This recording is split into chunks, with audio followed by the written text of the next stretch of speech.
बैठे रहे, कीलें डाल दी गई, लाठी गोली का बौछार हुआ, ठंड में, बरसात में, भयंकर ठंड में, गर्मी में वो लड़ाई लड़ने के लिए आए थे। क्या नाम है? एमएसपी। इस न्याय पत्र में है कि कांग्रेस और इंडिया गठबंधन कानून बनाकर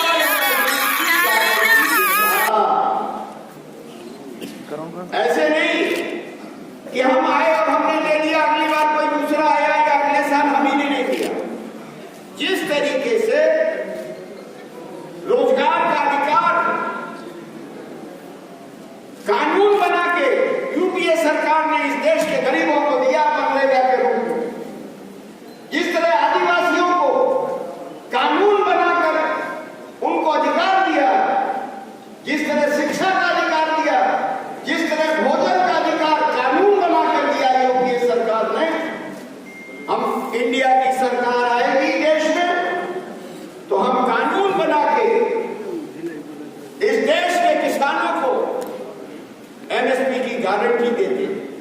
एक बड़ा सवाल कर्ज का है, जो कि कर्ज के में लाखों किसान आत्महत्या कर रहे हैं, तो उसका एक टाइम वन टाइम सोल्यूशन हम नहीं कर रहे हैं। हम ये कर रहे हैं कि हम पार्लियामेंट कर्ज माफी का एक आयोग बनाए।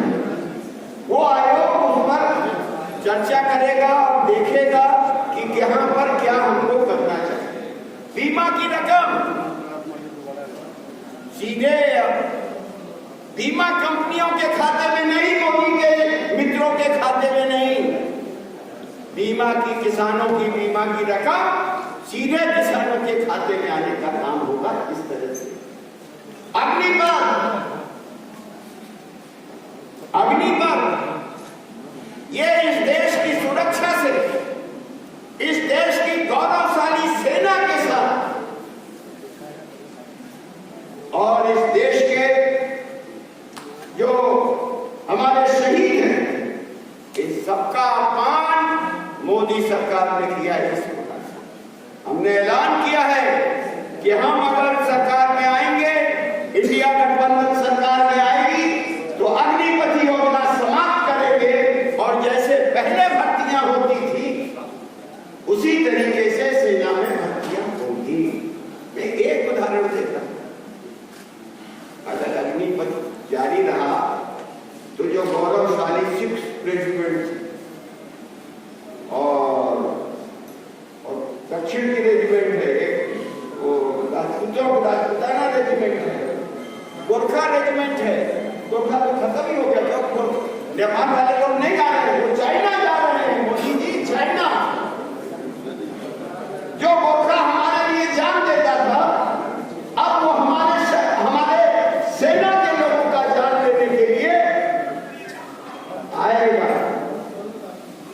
लेकिन मोदी कह रहे हैं, आज अगर आप लोग ट्विटर का इस्तेमाल करते हैं तो सोनम वांगचुक ने दावा किया है, चैलेंज दिया है अमित शाह को, मोदी को, और उसने दिया है कि ये पेट्रोलिंग पॉइंट्स हैं, इसमें आप मीडिया के साथ दौरा करके दिखा दीजिए, हम मान जाएंगे कि हमारी जमीन पर चीन है।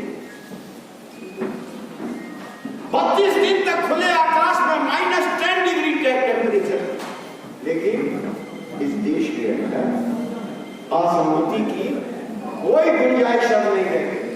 इसीलिए हम ये कहते हैं कि तानाशाही की तरफ ये मुल्क बढ़ रहा है। आज संविधान को खतरा है